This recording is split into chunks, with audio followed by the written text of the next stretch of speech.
안녕하세요. 한 주간의 이슈를 쉽고 재밌고 날카롭게 풀어드리는 이슈체크 시간입니다. 김주영 기자입니다. 오늘도 막힘없는 경제 분석 김수원 MTN 기업경제센터장님과 함께하겠습니다. 안녕하세요. 네, 안녕하세요. 네, 기업 개선 작업 워크아웃을 진행 중인 태영건설이 외부 감사인으로부터 의견 거절을 받았습니다. 앞서 자산보다 부채가 많다, 완전 자본 잠식을 공시한 데 이어서 이번에 감사 의견 거절까지 투자자들이 많이 혼란스러울 것 같습니다. 이게 거래소의 상장 폐지 사유에 해당하기 때문인데요. 실제로 태영건설의 상폐 가능성 얼마나 될지 주목됩니다. 태영건설의 현재 상황과 미래에 엿봐보겠습니다. 태영건설 지금 뭐 상장 폐지 이야기가 계속 뭐 언론에 기사도 나오고 우리 투자자들 분들이 이야기를 많이 하시는데요. 오늘은 태영건설 상장 폐지 가능성하고 그다음에 어제 20일 저녁 때 태영건설이 공시한 사업보고서 내에 재무제표에 대한 재무제표를 좀 굉장히 압축적으로 핵심만 좀 해설을 해드리겠습니다. 우선은 지금 태영건설이 상장 폐지 사유가 지금 두 개가 걸려 있어요. 하나는 김주영 기자가 말씀하신 대로 자본 완전 잠식, 이게 이제 상장 폐지 사유 중에 하나고, 그 다음에 두 번째는 감사의견 거절, 이것도 이제 상장 폐지 심사 사유 중에 하나거든요.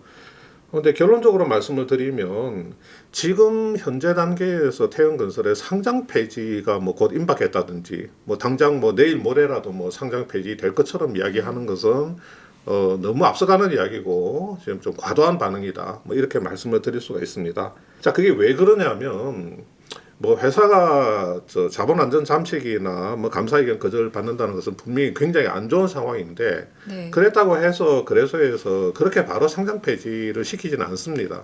나름의 절차가 있겠죠. 그렇죠, 그렇죠. 상장 폐지 이제 실질 심사를 하게 되는데 회사에서는 뭐 거의 대부분의 회사가 이제 이의 제기를 합니다.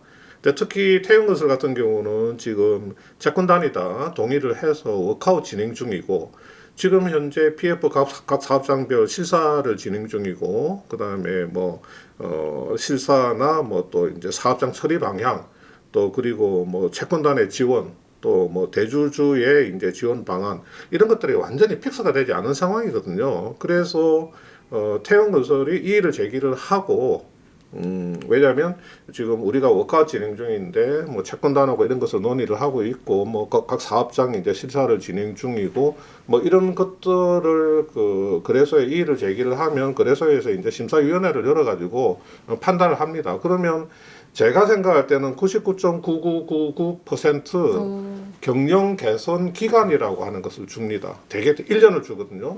자, 1년 동안은 그러면 지금 상장 폐지 심사 사유에 해당되는 부분을 해소를 해라. 그리고 회사의 전반적인 경영 상황을 개선을 해라. 그 대신에 그런 계획안 같은 거를 내라고 요구를 합니다. 그러면 최소한 1년이라고 하는 기간은 벌게 되는 겁니다. 그러면 태영건설이 할 수 있는 방법은 뭐가 있느냐? 어제 태영건설이 밝히기로는 재감사를 받겠다 했어요. 의견 거절을 받았지만 재감사를 통해서 적정 의견을 받겠다고 합니다. 물론 지금 재감사를 받는 것도 하나의 방법이 될 수는 있지만 대개의 경우는 어떻게 하냐면 24년도 올해 재무제표에 대한 감사가 뭐 내년 한 3월 달에 있지 않습니까? 내년 초에. 그러면 24년도 재무제표에 대한 적정 의견을 받으려고 합니다. 자, 24년도 재무제표에 대해서 적정 의견을 받는다고 하는 것은 의견 거절받았던 23년도 재무제표 숫자에 대해서도 적정을 받는다고 하는 것하고 똑같은 이야기예요. 왜냐하면 재무제표는 이렇게 연결이 되기 때문에 재무상태표가, 자, 24년도 재무제표를 들여다보는 감사인이 자, 23년도 숫자가 정확해야지 24년도로 연결이 되는 거거든요. 그냥 24년도 숫자만 보는 게 아닙니다. 그래서 23년도에 거절받았던 재무제표, 여기에 대해서 회사가 이제 수정한 내용을 들여다보고 그 다음에 24년도 거를 봐서 이게 두 개가 다 정확해야지 24년도 분에 대해서 적정 의견을 줄 수가 있는 거거든요. 당연히 이제 그렇게 되면 23년도 분도 거절해서 적정으로 수정이 되는 거죠. 이런 방법이 있는데, 그러면 태영건설은 왜 재감사를 받는다고 하느냐? 지금 문제는 뭐냐면 지금 당장 상폐가 되는 것은 아니지만 태형건설 거래 정지되지 않습니까? 그렇죠. 이 경영 개선 계획 그 기간을 부여받으면 이게 계속해서 거래 정지 상태에 걸리게 됩니다. 내년까지 정지가 되면 투자자로서는 재산권이 그렇죠. 묶이니까 예, 불안감이 투자자로서는 뭐 아주 골 때리는 거죠. 네. 예, 뭐 이거 뭐 팔지도 못하고 계속 돈이 묶이게 되니까 이게 참 답답한 노릇이 되는데, 그러면 이 재감사라고 하는 것은 아까 제가 좀 전에 말씀드린 24년도 분에 대한 본감사, 내년 3월 달에 본감사 전에 예컨대 뭐 올해 상반기가 됐건 뭐 올해 뭐 하반기가 됐건 다시 감사를 해 주십시오라고 이제 숫자를 제시를 하는 거거든요. 그래서 다시 감사를 해 가지고 오케이 뭐 숫자가 다 맞고 우리가 의견 거절을 했던 그 사유가 또 해소가 됐네. 그러면 적정 의견을 줍니다. 그러면 그 적정 의견 받은 걸 가지고 그래서에 우리가 재감사에서 적정 의견을 받았습니다. 그 다음에 회사 상황이 어느 정도 좋아졌습니다. 뭐 불확실했던 것들이 다 확실해졌습니다. 라고 그래서에 제시를 하면 그래서에서 심사를 해서 오케이. 뭐 인정. 그러면 바로 거래 재개를 시키는 거거든요. 네, 상태 사유가 조기에 종료가 돼서 거래 재개가 될 수 있겠네요. 그렇죠. 그러면 회사 입장에서 또 투자자 입장에서도 빨리 거래 재개가 되면 뭐 이걸 뭐 팔든지 아니면 더 사든지 뭐라도 할 수 있으니까 회사 입장에서는 뭐 회사로서도 뭐 재감사를 받는 게 좋을 수도 있지만 투자자들을 위해서는 재감사를 받는 게 좋을 수가 있는데, 그 재감사라고 하는 게 그렇게 뭐 금방 막 되는 게 아닙니다. 지금 뭐 숫자가 이렇게 나와 있는데 재감사를 받으려고 하면 이 숫자에 대해서 그 감사인들이 신뢰할 만한 그런 상황에 이르러야 되는 거거든요. 그 이번에 의견 거절을 왜 받았는지 그거를 좀 보시면 조금 더 판단을 하기가 쉬우실 것 같은데요. 네. 한번 화면을 한번 보시겠습니다. 화면 한번 보시면 의견 거절의 근거가 첫 번째로는 그 계속 기업 가정에 대한 불확실성이 있고, 자, 두 번째로는 주요 감사 절차의 제약이라고 하는 게 있습니다. 이제 간단하게 설명드리면 뭐냐면, 자, 회사의 재무제표라고 하는 것은 이 회사가 계속적으로 이제 존속한다는 그 가정을 전제로 만들어지는 거죠. 근데 지금 태형건설 같은 경우는 영업 손실이 한 450억 나 있고, 그 다음에 보시는 것처럼 단기 순손실이 한 1조 5천억이나 됩니다. 그리고 유동부채, 1년 안에 결제를 해줘야 될 부채가 유동자산, 1년 안에 회수할 수 있는 자산보다도 한 1조 6천이 네. 이제 많은 상황이고, 이것 때문에 결과적으로 지금 자본 총계가 마이너스 5,600억, 자본 안전 잠식 상태로 가 있는 거거든요. 그 다음에 이제 지금 5월 11일 날 그 채권단에서 기업 개선 계획을 의결을 해야 되는 문제가 있습니다. 기업 개선 계획을 의결하려고 하면 지금 진행되고 있는 모든 사업장에 대해서 실사가 다 끝나고 처리 방안이 결정되고 또 채권단이 얼마나 또 자금을 지원해야 될지, 또 뭐 태형건설의 대주주인 또 TY는 뭐 어떤 식으로 뭐 지분을 팔고 어떻게 할 수 있는지 이런 것들이 이제 다 확정이 돼야 되는데, 감사인 입장에서는 그런 것들이 현재로서는 좀 불확실하단 말이에요. 네. 5월 11일까지 뭐 어떤 일이 일어날지 모르니까. 네, 실제 채권단은 그 기업 개선 계획 그렇죠. 의결을 연기할 가능성을 크게 보고 있더라고요. 예. 그 지금 연기가 돼서 지금 네. 5월 11일로 이제 잡힌 건데, 뭐 이 이후에 이제 또 뭐 연기가 되면 이제 조금 골치가 아프죠. 그러니까 이제 지금 감사인 입장에서는 보시는 것처럼 계속 기업으로서의 그 존속에 대해서 너무 중요한 불확실성이 존재한다.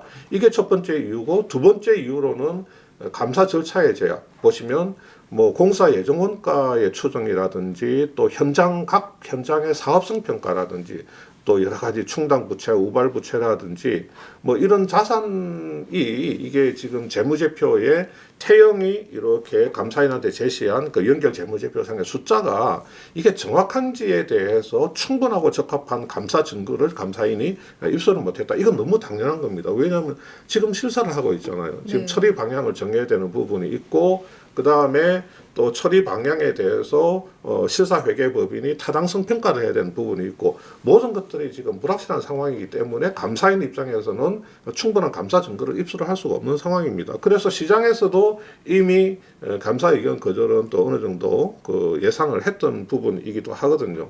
그럼 재감사를 받으려고 하면 이런 부분들이 해소가 돼야 된단 말이에요. 그러니까 김주영 기자가 생각할 때도 재감사가 쉽지는 않겠다 싶은 생각이 들죠. 네, 지금 워크아웃 진행이란 특수성을 눈여겨봐야 될 것 같습니다. 예, 그건 좀 쉽지가 않습니다. 지금 뭐 제가 생각할 때는 모르겠어요. 뭐 상반기 안에 재감사를 그 추진하기는 어려울 것 같고요.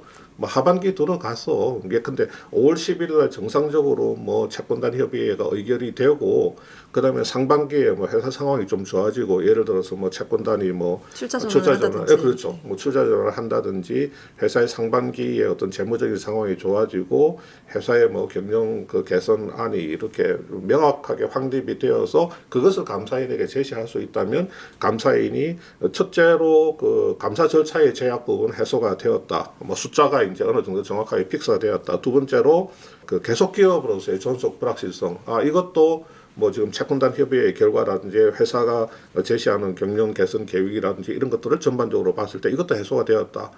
그렇게 되면 뭐 적정 의견을 줄 수가 있는데 뭐 상반기 내는 좀 어렵지 않겠어요?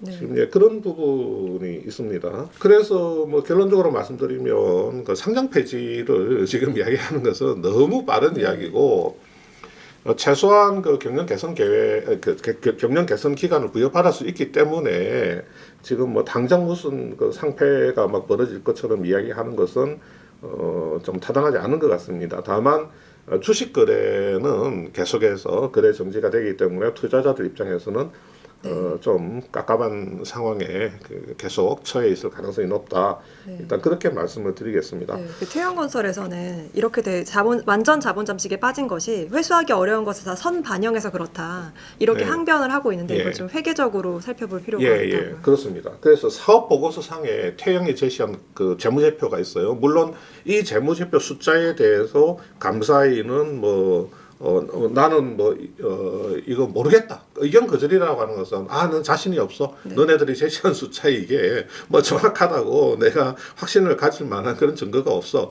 했기 때문에 이 숫자를 지금 뭐 100% 믿을 수는 없지만 어쨌든 간에 태영 건설에서 만든 자료이기 때문에 이 숫자를 한번 들여다볼 필요가 있습니다. 그래서 네. 지금부터는 이제 그 재무제표 숫자를 좀 해설을 좀 해드릴게요. 굉장히 압축적으로 해설을 해드릴게요. 많은 내용이 있는데 뭐 회계적인 내용을 제가 너무 많이 이야기하면 지금 보시는 분들이 이제 뭐 머리가 아프다 그러고 이제 뭐 타이레놀 한 두 알 이제 까잡수시고 그럴 것 같아서 굉장히 압축적으로 그렇게 설명을 드릴게요.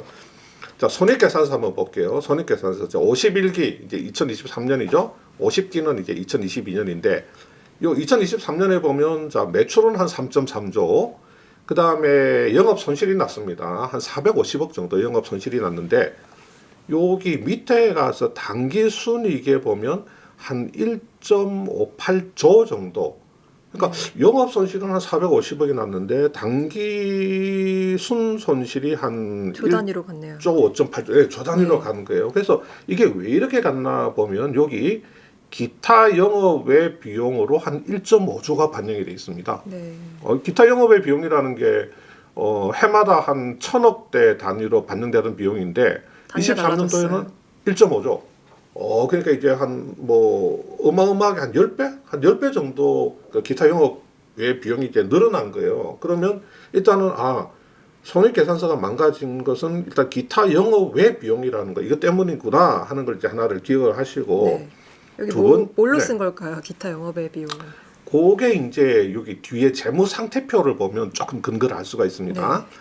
요 재무 상태표에 보면 자산이 5.28조인데 부채가 5.84조죠. 그러니까 완전 자본 잠식이 그렇죠, 됐군요. 맞습니다. 자산보다도 이제 부채가 더 많은 상황이니까 자본 총계가 이제 마이너스 5,600억, 자본 완전 잠식에 갔는데 여기 보시면 부채에서 요 충당 부채라고 하는 게 있습니다. 유동 충당 부채라고 하는 게 있어요. 유동 충당 부채. 네. 요 유동 충당 부채에 보면 이게 1.38조입니다. 자, 해마다 요것도 유동 충당 부채로 한 1,000억 정도 인식이 되던 것이 23년도에 유동 충당 부채라고 하는 게 1.4조 정도 어마어마하게 이제 급증을 한 겁니다. 그래서 우리가 손익계산서의 기타 영업의 비용이라고 하는 거, 그다음에 재무 상태표에서 유동 충당 부채라고 하는 게 이게 한 1.4조 이렇게 엄청나게 급증해서 반영이 되어 있구나. 금액이 비슷한 수준인 걸 봐서는 그렇죠. 기타 영업의 비용은 유동 충당 부채에서 그렇습니다. 이게 두 개가 이제 연관이 되는 건데 요 두 개를 기억을 하시면 되는 건데 충당 부채라고 하는 것은 자 예를 들어 볼게요. 예를 들어서 김주영 기자하고 저하고 이제 소송이 붙었습니다. 뭐 때문에 서로 네. 이제 소송이 붙었어요. 한 100억대 소송입니다. 네. 근데 제가 1심에서 졌어요. 그러면 네. 제가 1심에서 졌기 때문에 물론 2심, 3심이 남아있긴 하지만 1심에서 졌기 때문에 김재용 기자한테 100억을 물어주게 될 가능성이 굉장히 높아졌죠. 그러니까 내 지갑에서 돈이 나갈 가능성이 높아졌어요. 네. 근데 나는 이제 2심, 3심이 지금 남아있기 때문에 내가 일단은 지갑에서 돈이 나갈 가능성이 높아진 부분을 이걸 내 부채로 인식을 해야 됩니다. 그러니까 언제 이렇게 내가 돈을 물어줘야 될지 또는 그 금액 자체가 아주 그 확정적이지는 않아도 내가 뭔가 물어줘야 될 가능성이 좀 높아진 그 시점이 되면 기업회계에서는 이것을 충당 부채로 인식을 해야 됩니다. 그러면 100억 단은 아니겠고 2심, 3심이 남아있으니까 한 70억 정도만 그냥 소송 충당 부채로 인식을 하자. 내가 이 소송에서 물어줘야 될 금액으로 인식을 하자. 그래서 제가 70억 원을 소송 충당 부채로 인식을 하면 그 70억만큼이 손익계산서에 가서는 소송 비용으로 딱 반영이 됩니다. 그러면 손익계산서에 70억이라는 비용이 반영되니까 그만큼 이제 이익이 줄어들게 되겠죠. 네. 뭐 그런 것도 있고 이제 또 예를 들어서 김주영 기자가 은행에서 한 100억을 빌립니다. 뭐 강남의 최고급 아파트에 나는 가서 살아야 되겠다. 어떻게 하든지. 그래서 뭐 저기 있잖아요. 뭐 청담동에 뭐 땡땡땡땡 뭐 이런데 이름 어려운 아파트들. 네, 근데 연예인들 사는데 그 100억 주고 이제 살려고 은행에서 이제 100억을 빌리기로 했어요. 빌렸습니다. 근데 김주영 기자가 저보고 직업 보증을 써달래요. 그럼 이제 저는 뭐 후배를 사랑하는 마음으로 실제로도 해주실 거죠. 직업 보증을 써줍니다. 김주영 기자가 못 갚으면 내가 대신 갚겠다는 거죠. 근데 이제 어느 날 보니까 김주영 기자가 재무적인 상황이 굉장히 안 좋아요. 그래서 이거를 은행에 다 갚을 가능성이 지금 없습니다. 그러면 제가 이거 큰일 났네. 물어줘야 이거 될 것 같은데 이런 내가 대신 생각하시겠죠. 얼마 대신 갚아줘야 되지? 해서 이제 추정을 해보는 겁니다. 이거 한 절반은 내가 대신 갚아줘야 될 가능성이 생겼네. 그러면 제가 50억만큼을 직업보증 충당 부채 내 지갑에서 앞으로 50억이 나갈 가능성이 높다 해서 50억만큼을 직업보증 충당 부채로 이렇게 인식을 하게 되는 겁니다. 그러면 그 충당 부채 인식한 만큼이 손익계산서에 가서 그대로 직업보증 비용으로 처리가 되는 겁니다. 그만큼 이제 이익이 떨어지게 되는 거죠. 네, 예. 충당 부채를 어렵게만 생각했는데 내 지갑에서 나갈 수 있는 내 돈이다. 지갑에서 미래에 정확하게 언제 나갈지 아니면 금액이 조금 이제 근데 모르잖아요. 내가 50억을 물어줘야 될지 아니면 30억을 물어줘야 될지 정확하지는 않지만 모르겠으나. 내가 어느 정도 가능성을 추정해 보니까 한 50억은 될 것 같다. 금액이 다소 불확실하고 그 다음에 그 결제해줘야 될 시기가 정확하지는 않아도 부채로 인식하는 거. 그거를 이제 우리가 충당 부채라고 하고 충당 부채를 인식을 하게 되면 손익계산서에서 그만큼 인식한 만큼이 비용으로 처리가 되는 거거든요. 네. 화면을 한번 보겠습니다. 태영건설이 충당 부채 공시를 했어요. 그 사업보고서 재무제표에서 보니까 PF 충당 부채라고 하는 게 6,352억이 생겼습니다. 그전에는 없었어요. 23년도 연초에는 빵이었습니다. 근데 연말 결산을 하면서 PF 충당 부채라는 걸 6,350억 원을 반영을 했어요. 네. 자, 이야기는 뭐냐면 태영건설이 그 PF 사업장에서 그 시행사에 대해서 직업보증을 써줬는데 자, 우리가 쭉 시행사들한테 직업보증 써준 걸 쭉 보니까 내 지갑에서 나가야 될 것 같은 대신 갚아야 될 돈을 추정을 해보니까 한 6,352억이 되는 거예요. 그거를 이제 PF 충당 부채, 그 시행사가 빌린 돈에 대해서 직업보증 썼다가 지금 현재 생각해 보니까 대신 갚아야 될 가능성이 좀 있다고 판단되는 부분이 6,352억인데 네. 요 밑에 피해 보면 요 6,352억 원의 PF 충당 부채만큼이 기타 손익계산서의 기타 영업의 비용으로 가서 그대로 요 6,352억 원이 찍혀 있죠 여기. 네. 예. 그 손익계산서에서 이만큼 비용으로 반영이 된 겁니다. 두 번째로 자산 손상 충당 부채라고 하는 게 한 6,020억 정도 잡혀 있습니다. 근데 요게 이제 사실은 좀 이해를 하기가 좀 애매한 부분이 있어요. 뭐 이 좀 회계사들도 이 자산 손상 충당 부채에 대해서 이게 뭐지? 이런 게 있어?라고 할 정도로 약간 애매한 부분이 있는데 우리가 자산 손상이라고 하는 것은 내가 김주영 기자한테 10억을 빌려줬어요. 그런데 내가 생각해 보니까 김지영 기자가 하는 행태를 보니까 한 5억 정도는 떼일 것 같아. 네. 그러면 내가 못 받을 거. 나는 김지영 기자한테 대여금 채권 자산이 10억이 있었는데 5억은 못 받을 거로 추정이 돼. 그러면 내가 가지고 있는 대여금 자산의 가치는 10억이 아니라 이제 5억으로 다운시켜 버려야 되는 겁니다. 그리고 다운된 그 5억 원 떼일 거로 생각되는 그 금액만큼은 내가 이제 비용으로 처리를 해야 돼요. 그 비용을 어떻게 처리하냐면 원래 나의 대여금 자산은 10억이었는데 대손 충당금, 떼일 걸로 추정되는 금액을 대손 충당금이라고 하는데 대손 충당금을 5억을 설정을 해서 이 대여금 자산의 장부 가치는 이제 절반으로 떨어졌다. 그리고 대손 충당금을 설정한 5억만큼은 손익계산서에 가서 대손 비용으로 처리를 한다. 이거거든요. 다른 사람한테 물건을 팔면 매출 채권이 생기잖아요. 네. 근데 결제일이 지났는데도 저 사람이 나한테 물건값을 안 주네? 그러면 알아보니까 저 사람이 상황이 어려워. 그러면 내가 저 사람한테 물건을 100억 원어치 팔았는데 한 30억 원은 떼일 것 같아요. 그러면 100억 매출 채권에 대해서 30억 원의 대손 충당금을 설정을 해서 이 매출 채권은 70억짜리가 되고 대손 충당금 설정한 30억만큼이 네. 손익계산서에 가서 30억 원의 대손 비용이 되는 겁니다. 그만큼 이제 손익계산서가 이제 그 이익이 줄어들게 되죠. 이게 이제 자산의 손상이라고 하는 건데 우리가 충당 부채는 내 지갑에서 앞으로 돈이 나갈 거고 자산 손상은 돈이 나가는 게 아니죠. 내가 가지고 있는 자산이 있는데 뭔가 받을 게 있었는데 그 중에서 회수 못할 것을 추정해서 비용 처리를 하는 게 자산 손상이죠. 네. 그러니까 자산 손상하고 충당 부채는 뭔가가 좀 안 맞죠, 이게. 네. 네. 자산 손상은 돈이 나가는 게 아닌데 충당 부채는 내가 돈이 나가는 건데 이게 자산 손상 충당 부채라는 것은 이게 좀 많이 좀 안 맞단 말이에요. 그런데 지금 제가 파악하기로는 태영건설 같은 경우는 자, PF 사업장에 가지고 있는 자산이 있습니다. 자, PF 사업장에서 뭔가 돈을 빌려준 대여금 채권 같은 게 있죠. 그 다음에 PF 사업장에 공사 미수금이 있습니다. 내가 공사 미수금 회수해야 되죠. 매출 채권이나 마찬가지죠. 공사 미수금. 근데 이거 공사 미수금 이거 100억이 있는데 한 30억은 못 받을 것 같네. 그 다음에 내가 시행사에 빌려준 돈이 있는데 100억이 있는데 이것도 한 30억은 못 받을 것 같네.